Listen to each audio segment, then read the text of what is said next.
નમસ્કાર વિદ્યાર્થી મિત્રો, હું શ્રેયસ વિદ્યાલયથી કિરણબેન. આજે આપણે ધોરણ 8 ગુજરાતી માધ્યમ વિષય સામાજિક વિજ્ઞાન વિષયાંક પ્રકરણ 2 પર્યાવરણીય પ્રદૂષણ ભાગ 1, જેમાં વિદ્યાર્થી મિત્રો આપણે પર્યાવરણીય પ્રદૂષણ વિશે વિસ્તૃત અભ્યાસ કરીશું. પ્રકરણ 2 પર્યાવરણીય પ્રદૂષણ. વિદ્યાર્થી મિત્રો, પર્યાવરણ એટલે કે આપણી આસપાસનું જે આવરણ છે જેને આપણે પર્યાવરણ તરીકે ઓળખીએ છીએ. તો આપણા આસપાસનું જે વાતાવરણ છે તે દૂષિત થવા લાગ્યું છે. શા માટે દૂષિત થવા માંડ્યું છે, તેના કારણો કયા છે, તો એ જાણીને આપણે તે અટકાવવા માટેના ઉપાયો હાથ ધરી શકાય એટલા માટે આ પ્રકરણ તમારા અભ્યાસક્રમમાં મૂકવામાં આવ્યું છે. તો કે પર્યાવરણ પ્રદૂષણ અંગે આપણે જાગૃત બનીએ અને પર્યાવરણ પ્રદૂષણ ઓછામાં ઓછું ફેલાય તે માટે આપણે એક નાગરિક તરીકે શું કરી શકીએ, તો એ તમારે વિચારવાનું છે. તો આ પ્રકરણમાં આપણે એ જ શીખવાના છે કે પર્યાવરણીય પ્રદૂષણ એટલે શું, પર્યાવરણ પ્રદૂષણમાં કયા કયા પ્રકારનું પ્રદૂષણ થઈ રહ્યું છે. તો કે માનવી પોતાની જરૂરિયાતોને પૂરી કરવા માટે અનેક સાધનોનો ઉપયોગ કરવા લાગ્યો છે. નવા નવા સાધનોની શોધખોળ કરવા માંડી છે. એ શેને પરિણામે, તો કે માનવી પોતાની બુદ્ધિશક્તિનો ઉપયોગ કરીને વિજ્ઞાનના નિયમોને આધારે, વિજ્ઞાનને આધારે કેટલાક ઉપકરણો શોધી કાઢ્યા અને આજે આપણે જોઈએ તો કે માનવી તે ઉપકરણોનો વ્યાપક પ્રમાણમાં ઉપયોગ કરતો જાય છે અને તેની અસર પર્યાવરણ પર ખૂબ જ માઠી થઈ છે અને તેને પરિણામે ઋતુમાં જે પરિવર્તન થાય છે તો કે તેમાં પણ ખલેલ પહોંચી છે. જે હાલની જે સમસ્યા તમે જોઈ શકો છો, બરાબર, તો તે શેની અસર છે, તો કે જે પર્યાવરણીય પ્રદૂષણ છે તેની જ અસર આ થઈ રહેલી છે. તો કે માનવી વિકાસની આંધળી દોટમાં પર્યાવરણનું પણ જોખમ ઉઠાવવા માટે તૈયાર છે, પર્યાવરણને પણ જોખમમાં મૂકવા તૈયાર છે, પરંતુ પોતાનો વિકાસ થવો જોઈએ.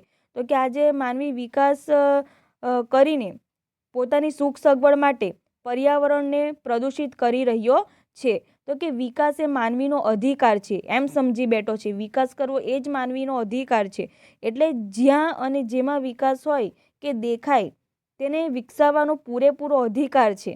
ઔદ્યોગિક ક્રાંતિ થઈ એટલે કે ઉદ્યોગોનો ખૂબ જ વિકાસ થયો, નવી નવી ચીજવસ્તુઓનું ઉત્પાદન થવા લાગ્યું. એ ચીજવસ્તુનું ઉત્પાદન ક્યારે શક્ય બને છે, જ્યારે બજારમાં તેની માંગ થતી હોય છે. તમે કોઈક વસ્તુની તમને જરૂરિયાત હોય તો જ તે વસ્તુ તમે મેળવો છો કે ખરીદો છો. એ જ રીતે ઔદ્યોગિક ક્રાંતિ પણ એને પરિણામે થઈ, બરાબર. વિજ્ઞાનની શોધો થવાથી યંત્ર વિજ્ઞાને વિકાસની મોટી તકો ખોલી આપી છે. જે વિજ્ઞાન છે એ વિજ્ઞાનનો વિકાસ થયો એટલે નવી નવી શોધખોળો થઈ, નવી નવી શોધખોળને પરિણામે જે માનવીની જરૂરિયાતો છે તેવા ઉપકરણોનો વિકાસ થવા લાગ્યો. આ વિકાસથી માનવ જીવનમાં આમૂલ પરિવર્તન આવ્યા. તમે સવારે ઉઠો ત્યારથી તમે જે વિવિધ ઉપકરણોનો ઉપયોગ કરો છો તે શેને આભારી છે, તો વિજ્ઞાનને આભારી છે, વિજ્ઞાનના નિયમોને આભારી છે અને તેના જ આધારે આપણે જે અત્યારે ઉપકરણોનો ઉપયોગ કરી રહ્યા છીએ તેને પરિણામે સર્જનાત્મકતાને યંત્ર વિજ્ઞાને એવો વળાંક આપ્યો છે કે ઉત્પાદનનું સરળીકરણ થવા લાગ્યું છે. તો કે જે વિજ્ઞાનના નિયમો છે તે માત્ર ચોપડીમાં જ નથી, પરંતુ તેનો ઉપયોગ કર્યો છે. એ ઉપયોગ કરીને નવી નવી ચીજવસ્તુઓનું નિર્માણ કર્યું છે. જેમ કે તમે રેફ્રિજરેટર જોઈ શકો છો, ત્યારબાદ હમણાં જે કુલરો છે એ જોઈ શકો છો, એ ઉપરાંત વોશિંગ મશીન, બરાબર, ઘરઘંટી. તો આ બધી જે ચીજવસ્તુઓ છે જેનો આપણે દૈનિક ઉપયોગ કરીએ છીએ તો કે તે શેને પરિણામે, તો કે તેનું સર્જનાત્મકતાને પરિણામે, તેનું જે નિયમો છે તેનો ઉપયોગ કરવાને પરિણામે વીજળી, રેલવે, ટેલિફોન, વાહનો, ઉદ્યોગો, ઇલેક્ટ્રોનિક્સ માધ્યમો વિકાસ કરતાના મહત્વના પાત્રો જે તમે રેલવેમાં જ જોશો, બરાબર. રેલવેમાં પણ જેમ જેમ વિકાસ થતો જાય છે તેમ તેમ તેમાં પણ પરિવર્તન થતું જાય છે. ત્યારબાદ ટેલિફોનની વાત કરીએ તો સૌપ્રથમ તો આપણે જે લેન્ડલાઇન ફોન હતા એનો આપણે ઉપયોગ કરતા હતા. હવે કેટલા સ્માર્ટફોન આવી ગયા છે, બરાબર. કેટલી ટેકનોલોજી વિકસિત થઈ છે જે આપણે 10 કે 20 વર્ષ પહેલાં વિચાર્યું પણ ન હતું, બરાબર. તો તે પ્રકારે વિકાસ થઈ ચૂક્યો છે. એ ઉપરાંત વાહનોમાં પણ તમે વેરાયટીઓ જોઈ શકો છો, બરાબર. જેવી જેવી તમને સગવડ જોઈએ તેવા તેવા વાહનો હોય છે અને તેટલી તેની કિંમત પણ હોય છે. એ ઉપરાંત ઉદ્યોગોનો પણ ખૂબ જ વિકાસ થયો છે. ઉદ્યોગોનો વિકાસ થવાને પરિણામે તેની પણ પર્યાવરણને માઠી અસર થઈ છે. કઈ રીતે થઈ છે તે અગાઉ ત્યારબાદ આપણે જોઈશું. ત્યારબાદ એવા ઘણા ઇલેક્ટ્રોનિક્સ સાધનો છે, બરાબર, જેને પરિણામે પર્યાવરણને અસર થઈ છે. તો અહીં તમે ચિત્રમાં જોઈ શકો છો કે પ્રદૂષણની સજીવ સૃષ્ટિ પર થતી અસરો, તો કે કયા પ્રકારે અસરો થઈ છે. તમને અહીં ઉદ્યોગો આપ્યા છે. ઉદ્યોગોને પરિણામે જે હવા પ્રદૂષિત થતી જાય છે, એને પરિણામે જે સજીવ સૃષ્ટિ છે તો તેને શ્વાસ લેવામાં તકલીફ થઈ રહી છે. ત્યારબાદ આપણે જે રોડ રસ્તા છે, પુલો છે, તેનું નિર્માણ કરીએ છીએ, રેલવેનું નિર્માણ કરીએ છીએ. અત્યારે જે બુલેટ ટ્રેનની ચર્ચા ચાલી રહી છે, બુલેટ ટ્રેન પ્રોજેક્ટ, તો એના પરિણામે ઘણી જે ખેતીઓ છે તે આમાં સમાવેશ થઈ જાય છે. એટલે ઘણા જે જંગલો છે, જે જમીન છે, તેમાંથી જે વૃક્ષો છે તે ધરાશયી થશે, તેને કાપવામાં આવશે, બરાબર. તો એને પરિણામે જે પર્યાવરણ છે તેના પર માઠી અસર થઈ છે. ત્યારબાદ આપણે જોઈએ છે તો કે સજીવ સૃષ્ટિને કઈ રીતે અસર થાય છે, તો કે જે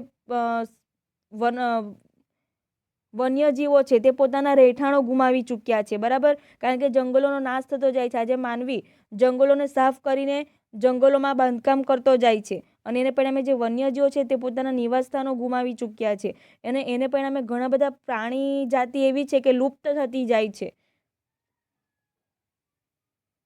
કુદરતી સ્ત્રોતોના અમર્યાદિત ઉપયોગથી પાણી, હવા અને વનસ્પતિમાં અશુદ્ધિઓ પેદા થઈ છે, બરાબર. કુદરતી સ્ત્રોતો છે તેનો અમર્યાદિત ઉપયોગ થવા લાગ્યો છે, પાણીનો અમર્યાદિત પ્રમાણમાં ઉપયોગ થવા લાગ્યો છે ઉદ્યોગોમાં, આપણા ઘર વપરાશમાં, બરાબર. એ ઉપરાંત જે ઉદ્યોગોનું ગંદુ કેમિકલયુક્ત પાણી છે તે નદીઓમાં છોડવામાં આવે છે. એ ઉપરાંત એ પાણી દરિયામાં ભળે છે અને જળચર પ્રાણીઓને તેનાથી નુકસાન થાય છે. ત્યારબાદ કેટલો જે ગંદો કચરો હોય છે એ પણ આપણે ઠાલવતા હોઈએ છીએ નદીમાં, દરિયામાં, બરાબર. હવા અને વનસ્પતિમાં અશુદ્ધિઓ પેદા થઈ છે. કઈ રીતે અશુદ્ધિઓ પેદા થઈ છે આપણે ચર્ચા કરી ગયા.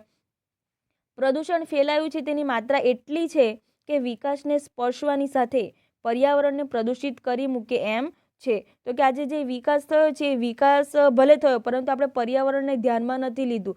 તો એ માટે વિશ્વના જે દેશો છે એમણે એક સમીક્ષા પણ એ વિશે કરી ચૂક્યા છે કે આ પ્રદૂષણને નાથવા માટે આપણે કયા કયા ઉપાયો હાથ ધરી શકીએ, બરાબર. અને એ માટે સરકાર પ્રયત્નશીલ પણ રહી ચૂકી છે, રહે છે. તો આ રીતે જે વિકાસ થતો જાય છે, જેમ કે વાહનોનો જેમ જેમ સમય પસાર થાય છે તેમ તેમ વાહનોની સંખ્યા વધતી જ જાય છે અને જે વૃક્ષો છે તે વૃક્ષો કપાતા જ જાય છે, બરાબર. તો કે એના પરિણામે પર્યાવરણ પર માઠી અસર થઈ છે. આ બેઉને એમના સંદર્ભમાં સાથે જોવાનો, સમજવાનો પ્રયાસ કરવો અનિવાર્ય છે.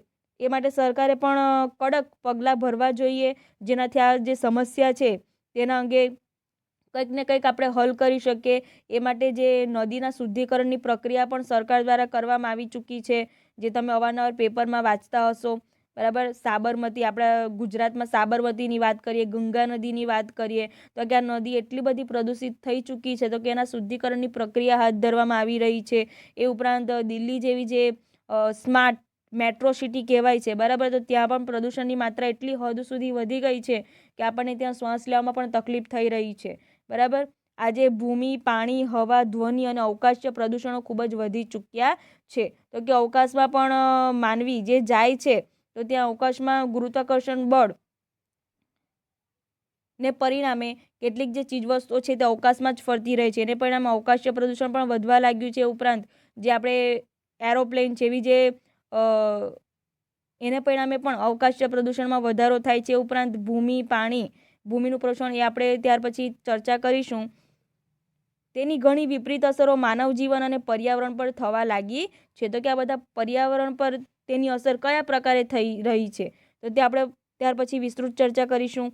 ઉદ્યોગ આવવાથી પર્યાવરણને અસર કરતા અનેક પ્રકારના પ્રદૂષણો વધ્યા છે. તો કે ઉદ્યોગોના વિકાસને પરિણામે પણ અનેક પ્રકારના પ્રદૂષણો વધ્યા છે, જેમ કે જમીન પ્રદૂષણ, ભૂમિ પ્રદૂષણ, ધ્વનિ પ્રદૂષણ,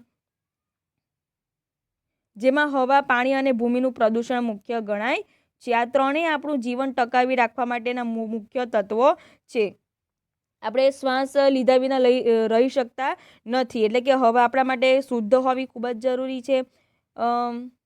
જો આવું ને આવું જો પ્રદૂષણની માત્રા વધતી જ રહેશે તો એ શક્ય છે કે જેમ અત્યારે આપણે પાણીના પાઉચનો ઉપયોગ કરીએ છીએ તો આવતા 10 વર્ષમાં આપણે એવા જે પાઉચ, બરાબર, હવાના જે પાઉચ છે તેનો આપણે ઉપયોગ કરવો પડશે. ત્યારબાદ પાણી અને ભૂમિનું પ્રદૂષણ મુખ્ય ગણાય છે. તો કે જે માનવ જીવન માટે ખૂબ જ મહત્વના છે. એમાંથી સૌથી પહેલો છે પાણીનું પ્રદૂષણ. તમે વિચારો કે પાણીનું પ્રદૂષણ, અત્યારનું જે આપણે નદીનું પાણી જોઈએ આપણને અડકવાનું પણ મન નથી થતું, બરાબર. એટલું પ્રદૂષિત હોય છે કારણ કે તેમાં ઘણી બધી એવી અશુદ્ધિઓ ભળે છે જેને પરિણામે જે પાણી એ તો નદીનું પાણી જે વહેતું હોય છે એટલા માટે આપણને શુદ્ધ લાગે છે, બરાબર. પરંતુ એમાં એવા ઘણા બધા બેક્ટેરિયાઓ હોય છે, અશુદ્ધિઓ હોય છે કે જેની અસર આપણા શરીર પર થતી હોય છે. તો કે આવું જે ક્ષારયુક્ત પાણી પીવાને પરિણામે ઘણા બધા રોગો પણ થતા હોય છે. ઉદ્યોગોને પાણી ભરપૂર જોઈતું હોય છે, કારણ કે જે પ્રક્રિયા થતી હોય છે એમાં પાણીનો વિપુલ પ્રમાણમાં ઉપયોગ થતો હોય છે અને પ્રક્રિયામાં માલ બનાવવા માટે અને અન્ય હેતુઓ માટે પણ આ પાણી અસ્વચ્છ થઈ જાય એટલે કે તેને નકામું ગણીને નદી, નાળા કે ખુલ્લી જમીન પર છોડી મૂકવામાં આવે છે. તમે ઉદ્યોગોની મુલાકાત લેવ તો તમારે ખાસ ધ્યાનમાં રાખવાનું, બરાબર. તો કે જ્યારે પણ ઉદ્યોગોમાં તમે જોતા હશો કે પાણીનો ખૂબ જ વિપુલ પ્રમાણમાં ઉપયોગ થાય છે. હવે ઉપયોગ થયેલું પાણી ગંદુ હોય, કેમિકલ યુક્ત હોય તો એ પાણી ક્યાં જતું હશે? તો એ પાણી જે છે તે નદી, નાળામાં છોડી મૂકવામાં આવે છે અને તે નદી ક્યાં કોને મળે છે? સમુદ્રને. એટલે છેલ્લે તે પાણી ક્યાં જાય છે? સમુદ્રમાં જાય છે અને એને પરિણામે જે સમુદ્રીય જળચર પ્રાણીઓ છે તેને નુકસાન થતું હોય છે. આ કેમિકલયુક્ત ગંદુ પાણી નદીના પાણીને પ્રદૂષિત કરે છે. ઉદ્યોગોને કારણે છોડાયેલું આવું પાણી નદીના જળ પ્રવાહને દૂષિત કરી નાખે છે. વળી જમીન પર ખુલ્લામાં છોડી દેવાયેલું પાણી જમીનમાં ઉતરે છે. તો આ રીતે જે ઉદ્યોગોનું ગંદુ પાણી છે તે નદીઓના પ્રવાહમાં ભળી જઈને નદીને તો પ્રદૂષિત કરે જ છે અને એ જે ક્ષારયુક્ત કે અશુદ્ધિવાળું પાણી આપણે પીવાથી આપણા શરીરને પણ નુકસાન થતું હોય છે. એ ઉપરાંત એ જે પ્રદૂષિત પાણી છે તેને ખુલ્લી જમીન પર છોડી દેવામાં આવે છે તો તે જમીનમાં ઉતરે છે અને ભૂમિગત જળને પ્રદૂષિત કરે છે. આજે શહેરીકરણ એ ખૂબ જ મોટા પાયે થઈ રહ્યું છે. આજે લોકો રોજગારીની શોધમાં ખેતી તરફથી ઉદ્યોગો તરફ વળ્યા છે, બરાબર. અને એટલા માટે જે ગ્રામ્ય વિસ્તારો છે તે ગ્રામ્ય વિસ્તારના લોકો શહેરી વિસ્તારો તરફ દોટ મૂકી છે. શહેરના ગટરના પાણી પણ નદીઓ અને તળાવમાં છોડી દેવામાં આવે છે. જે ગટરયુક્ત ગંદુ પાણી છે એ પણ નદીઓમાં છોડવામાં આવે છે, જે પાણીના પ્રદૂષણની એક મોટી સમસ્યા ઊભી થઈ છે. આજે ઔદ્યોગિકરણથી વરસાદના પાણી પણ પ્રદૂષિત બન્યા છે. તો આવું જે ગંદુ પ્રદૂષિતયુક્ત પાણી છે તો કે તેનો કઈ રીતે ઉપયોગ થઈ શકે કે જે પર્યાવરણીય ઘટકો છે તેને નુકસાન પહોંચાડ્યા વગર. તો એ માટે જે આજના યુવાનો છે તેમણે સંશોધન કરવાની જરૂર છે કે આવું ગંદુ પાણીનો આપણે કઈ રીતે ઉપયોગ કરી શકીએ, બરાબર. તો કે જેનાથી જે આપણે નદીઓમાં છોડવામાં આવે છે અથવા તો જમીન પર એમ જ ખુલ્લું છોડી દેવામાં આવે છે તો તે અટકાવી શકાય. તો આવા જે ગંદુ જે પાણી છે તેનો આપણે ફરીથી ઉપયોગ કરી શકીએ અથવા તો તેને શુદ્ધ કરીને કોઈક ને કોઈક રીતે તેનો ઉપયોગ કરી શકીએ તેવા આપણે ઉપાયો હાથ ધરવા જોઈએ, જેથી આ જે સમસ્યા છે તેને નિવારી શકાય. આજે ઔદ્યોગિકરણથી વરસાદના પાણી પણ પ્રદૂષિત બન્યા છે, જેને આપણે એસિડ વર્ષા કહીએ છીએ, બરાબર. તો કે આવું જે ઔદ્યોગિકરણને પરિણામે જે અશુદ્ધિ હવામાં ભળે છે તેને પરિણામે વરસાદ અનિયમિત બન્યો છે. એ ઉપરાંત એસિડ વર્ષા, બરાબર, એસિડ વર્ષા પણ થતી હોય છે. ખૂબ જ વધારે પ્રમાણમાં વાતાવરણને અસર થતી હોય છે. ઉદ્યોગોનો ધુમાડો, ગંધ વરસતા પાણી સાથે ભળે છે. તમે આ બાજુ ભરૂચ, અંકલેશ્વર બાજુ જાઓ ત્યાં એટલો બધો ઉદ્યોગોનો વિકાસ થયો છે કે તમે ત્યાંથી પસાર થાવ તો પણ તમને શ્વાસ લેવામાં તકલીફ થતી હોય છે, શ્વાસ લેવામાં બળતરા થતા હોય છે, બરાબર. તો કે આ શું દર્શાવે છે? તો કે પ્રદૂષણ જ દર્શાવે છે, બરાબર. એની ગંધ, એની જે સ્મેલ હોય છે તે પણ આપણને લેવી ગમતી નથી અને પાણીને પ્રદૂષિત કરે છે. ઉદ્યોગ અને કારખાનામાં વપરાયેલું ગંદુ પાણી નદી, નાળા, જમીન પર છોડી દેવામાં આવે છે ત્યારે જળચર પ્રાણીઓ નાશ પામે છે. માછલીઓ મરી જવાના કિસ્સા આપણે ઘણા જોયા છે. તમે અવારનવાર ન્યૂઝપેપરમાં વાંચતા હશો, બરાબર, કે અમુક જે માછલીઓ હોય છે તે મૃત થઈને દરિયા કિનારે ઢસડાઈ આવતી હોય છે, બરાબર. તો એ શેને પરિણામે? જે પ્રદૂષણની જ અસર છે, કારણ કે જે ગંદુ પાણી છે એને પરિણામે આવી જે જળચર પ્રાણીઓ છે તે મૃત્યુ પામે છે. તો કે આજે ઘણી બધી એવી જાતિઓ, જળચર જાતિઓ છે જે લુપ્ત થવા લાગી છે. તેલ ગારણથી સમુદ્રનું પાણી પ્રદૂષિત થાય છે. જે તેલના, બરાબર, જે પીપ હોય છે તે સમુદ્રમાં ઠાલવી દેવામાં આવતા હોય છે. એને પરિણામે પણ જળ પ્રદૂષણથી કોલેરા, કમળો, ઝાડા ઉલટી જેવા રોગો થાય છે, જે ચોમાસાની ઋતુ દરમિયાન વધારે પ્રમાણમાં જોવા મળે છે, બરાબર. કોલેરા છે, કમળો છે, જે પાણીથી ફેલાતા રોગો છે, બરાબર. તો એવી જે ચીજવસ્તુઓ છે જે આપણે રોજબરોજ આપણે આરોગતા હોઈએ છીએ, તો આવા જે જ્યારે વરસાદ અથવા તો ચોમાસા જેવી સિઝન દરમિયાન એવા જે આપણા શરીરને નુકસાન કરે એવા ખોરાક ટાળવા જોઈએ. તો એનાથી કોલેરો, કમળો, ઝાડા ઉલટી જેવા રોગો પણ થવાની સંભાવના રહેલી છે. કદાચ એટલે જ આજે આપણે ત્યાં મુસાફરીમાં ઓફિસ કે શાળામાં જતા બાળકોએ પાણીની બોટલ રાખવી પડે છે. તો આજે આપણે કોઈ પણ વ્યક્તિ હોય પાણીની બોટલ તો સાથે હોય જ, બરાબર. આપણે સામાન્ય બહાર નીકળવાના હોય તો પણ નાની પાણીની બોટલ રાખતા હોઈએ છીએ. શા માટે? કારણ કે આપણે બહારનું કે રસ્તા પરનું આપણે પાણી પીવું પોસાય તેમ નથી. આપણે સ્વાસ્થ્ય પ્રત્યે ખૂબ જ જાગૃત બન્યા છે. શા માટે? કારણ કે પ્રદૂષણને પરિણામે. આજથી 10-20 વર્ષ પહેલાંની વાત કરીએ તો આપણે નળનું પાણી પીતા હતા, બરાબર. તો આજે નળનું પાણી આપણે પી શકતા નથી. શા માટે? જો આપણે તે પીવા જઈએ તો આપણા શરીરને તેની માઠી અસર થતી હોય છે, પથરી જેવા રોગો થતા હોય છે ક્ષારયુક્ત પાણી પીવાથી. આપણી ઘણી નદીઓ ગટર સમાન બની ગઈ છે, બરાબર. એકદમ દુર્ગંધયુક્ત પાણી અને જેનો કલર પણ આપણને પરખાતો ન હોય, જેમ કે તાપી નદી, બરાબર. તમે તાપી નદીનું પાણી જોતા હશો, કેટલી બધી અશુદ્ધિઓ ભળે છે. જે ઉદ્યોગોનો વિકાસ થયો છે તે ઉદ્યોગોનું ગંદુ પાણી નદીમાં જ ઠાલવવામાં આવે છે અને તેને પરિણામે આજે આપણે આ સમસ્યા જોઈ શકીએ છીએ. નદીઓના ગંદા પાણી ખેતીકામ માટે વપરાય છે અને પરિણામે ઉત્પન્ન થતા પાક, ઘાસચારા, શાકભાજી પ્રદૂષકોથી ભરપૂર હોય છે. તો કે જે ખેતીમાં જે ઉપયોગમાં લેવામાં આવતું પાણી છે તે પ્રદૂષિત હોય તો એનાથી જે પાક ઉત્પન્ન થાય છે, જે આપણે શાકભાજી રોજબરોજમાં આપણે આરોગ્ય છે તે પણ પ્રદૂષિત હોય છે. અને એવું જે પ્રદૂષણયુક્ત ખોરાક આપણે ખાવાથી પણ ઘણા બધા રોગો થવાનો સંભવ રહેલો હોય છે. તો આપણે કોઈ પણ પ્રકારના ફળ ખરીદીએ, શાકભાજી ખરીદીએ તો એને ખૂબ જ સારા પાણીથી ધોવા જોઈએ 2-3 વખત, અને ત્યાર પછી તેનો આપણે ઉપયોગ કરવો જોઈએ. તો કે જે પકવવામાં આવ્યા છે ત્યાં તો આ પ્રકારની અશુદ્ધિઓ હોય જ છે, પરંતુ જે આપણે જ્યાંથી લાવ્યા હોય છે ત્યાં પણ કાળજી ન લેવામાં આવે તો આપણને રોગો થવાનો સંભવ રહેલો હોય છે. તો જ્યારે પણ આપણે ફળ કે શાકભાજી લાવીએ તો તેને ધોઈને જ ખાવું જોઈએ. ત્યારબાદ આપણે જે ખોરાક લઈએ છીએ, બરાબર, સવાર સાંજ, તો ત્યારે પણ આપણે હાથ ધોઈને જ ખોરાક લેવો જોઈએ, જેનાથી રોગ થવાની માત્રા ઘટી જતી હોય છે. દરેક વર્ગની વ્યક્તિ કે રાજકારણી, ખેડૂત, ઉદ્યોગપતિ, શિક્ષિત વ્યક્તિ, કારીગર કે કર્મચારી પ્રજાના હિત વિરુદ્ધ ચેડા કરતા જતા પણ અચકાતા નથી. તો કે આવા જે ઉદ્યોગપતિઓ હોય છે એમને ખબર હોય છે, એ ઉપરાંત ખેડૂતોને પણ ખબર હોય છે કે આપણે ઘણા ખેડૂતો જાગૃત હોય છે એટલે એ પ્રકારે નથી કરતા, પરંતુ ઘણા ખેડૂતો જે પૈસા કમાવાની લાલચમાં આ પ્રકારે કરતા અચકાતા હોતા નથી. તો આ રીતે એવી ઘણી બધી જે આપણી જે ચીજવસ્તુઓ છે તેની સાથે ચેડા કરે છે અને આપણા સ્વાસ્થ્ય પ્રત્યે તેઓ કાળજી લેતા નથી. ઉદ્યોગોના પાણીને શુદ્ધ કરી નદી નાળામાં છોડવા જોઈએ. આ માટે સરકારે કડક પગલાં લેવા જોઈએ, કારણ કે આપણી નદી પ્રદૂષિત થઈ રહી છે. તો કે એને પરિણામે જે ઉદ્યોગો છે તેને કડક નોટિસ આપવી જોઈએ કે તમે જે પણ નદી અને અશુદ્ધિઓને જે નદીમાં ઠાલવો છો એને શુદ્ધ કરીને જ છોડવામાં આવે, બરાબર. તો આ એક ઉપાય હાથ ધરી શકાય. સરકારે ઉદ્યોગો ઉપર કડક નિયંત્રણ રાખવું જોઈએ. આપણે પાણીનો વિવેકપૂર્વક ઉપયોગ કરવો જોઈએ. તો કે જે આપણે કુદરતી સંપત્તિનો ઉપયોગ કરીએ છીએ તો તેના પ્રત્યે આપણી ફરજ હોવી જોઈએ, કારણ કે ભવિષ્યમાં આ જે અમર્યાદિત સ્ત્રોતો છે તે મર્યાદિત બની જવાનો સંભવ રહેલો છે. તો એના આપણે કાળજીપૂર્વક, વિવેકપૂર્વક તેનો આપણે ઉપયોગ કરવો જોઈએ. અને આ માટે સરકારે પણ કડક પગલાં લેવા પડશે. અને એટલા માટે જ આ પ્રકરણ આપણા અહીં અભ્યાસક્રમમાં મૂકવામાં આવ્યું છે કે જેનાથી તમે ભવિષ્યમાં જાગૃત થાવ અને તમે પ્રદૂષણ અટકાવવા માટે તમે એક નાગરિક તરીકે શું કરી શકો. તો એ માટે તમારે પણ નદીમાં કોઈ પણ જે કચરો હોય તે ઠાલવવો જોઈએ નહીં.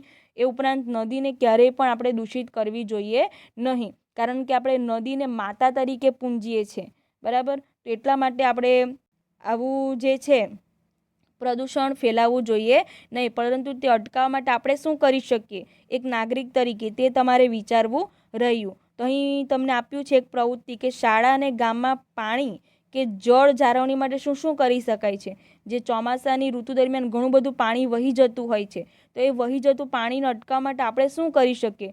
તો હાલમાં જે સરકારે યોજના બહાર પાડી છે, બરાબર, ખેત તલાવડી. તો કે જે ખેત તલાવડી ઉપરાંત તળાવોનું બાંધકામ કરીને આપણે પાણીનો સંગ્રહ કરી શકીએ છીએ. એ ઉપરાંત તમે ઘરોમાં પણ ટાંકો બનાવીને તે પાણી સંગ્રહ કરી શકો છો.